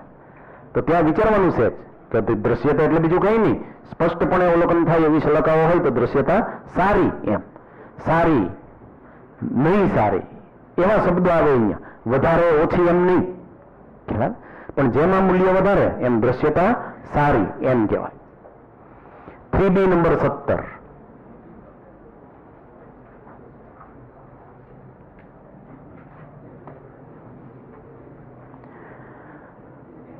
તો 2 root alpha upon 1 plus alpha એવું તમે યાદ રાખો, એટલે n લખો છો આલ્ફાની જગ્યાએ. 3B 21 એનો ઈ જ છે. 3C 15. એમાં V છે એ મહેરબાની કરીને આ સ્થિતિમાનનો તફાવત નથી હો બાબા. આ V છે એ વિઝિબિલિટીનો V છે. I max minus I mean upon I max plus I mean. 2B 3.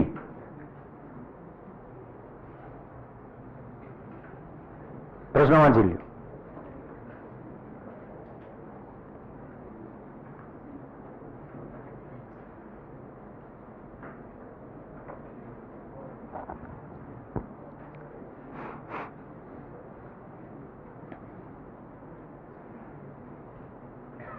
હું આપ્યું છે ને હું ગોતવાનું છું.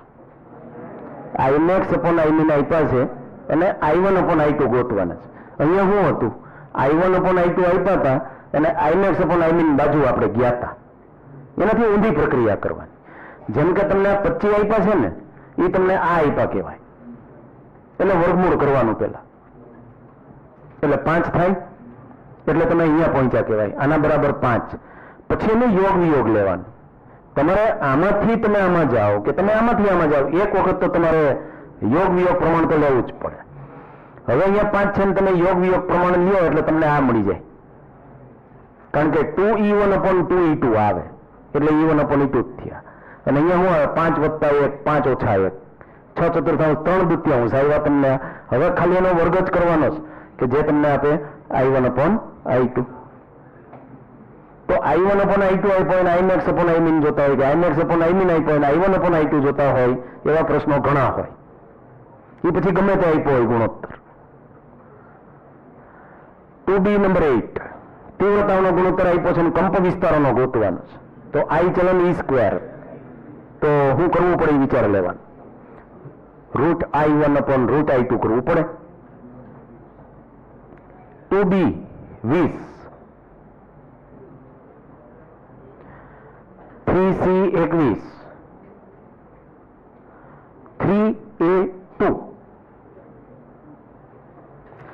આની અંદર છે ને, જો તમારે એક જ ઓપ્શન જો સિલેક્ટ કરવાનો હોય ને, એક જ ઓપ્શન,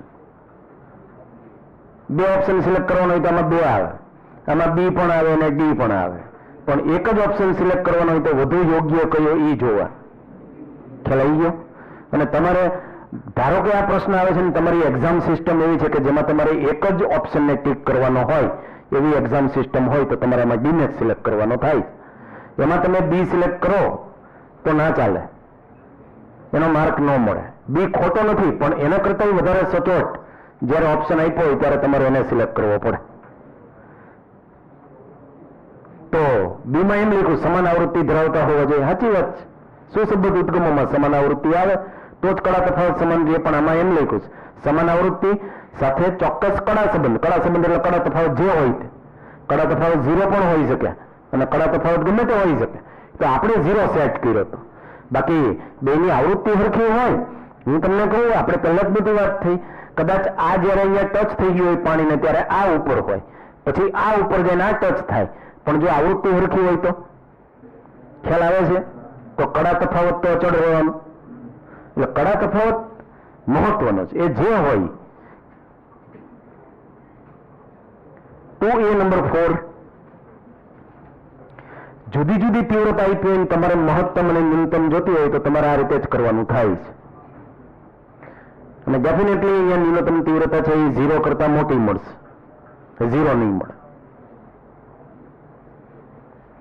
બાકી લેવલ 4 નો નંબર 2 જે એડવાન્સ નો એનો એ જ એના જેવો જ છે.